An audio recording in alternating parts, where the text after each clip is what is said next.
Hello friends, ఈరోజు కాశ్మీర్ మన దేశంలో అంతర్భాగంగా ఉందంటే దానికి కారణం 1947-48లో మన ఆర్మీ చేసిన ఒక అద్భుతమైన ఆపరేషన్. 1947లో ఇండియా పాకిస్తాన్ విడిపోయినప్పుడు జమ్మూ కాశ్మీర్ రాజు మహారాజా హరిసింగ్ తాను ఇండియాలో కలవనని స్వతంత్ర దేశంగా ఉంటానని ప్రకటించాడు. దీన్ని ఆసరాగా తీసుకున్న పాకిస్తాన్ కాశ్మీర్ లాక్కోవడానికి ఆపరేషన్ గుల్మార్గ్ పేరుతో అక్టోబర్ 1947లో వేలాది మంది ట్రైబల్ మిలిటెంట్స్ ను పాక్ సైనికులను కాశ్మీర్లోకి పంపించింది.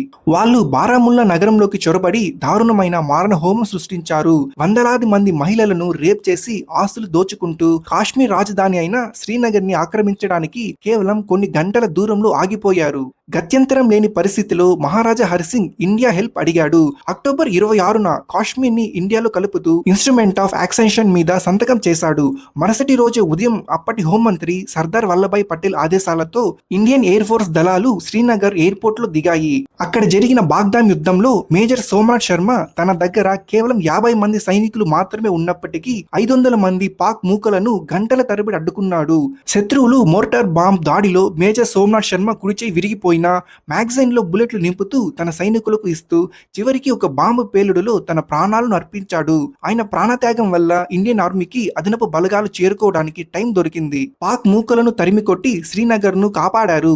ఆయన వీరత్వానికి గాను మొట్టమొదటిసారి పరమవీర చక్ర అవార్డును ఆయనకే ఇచ్చింది. ఒకవేళ ఆ రోజు ఇండియన్ ఆర్మీ మరో 24 గంటలు లేట్ చేసి ఉంటే ఈ రోజు శ్రీనగర్ కాశ్మీర్ మొత్తం పాకిస్తాన్ చేతిలో ఉండేది.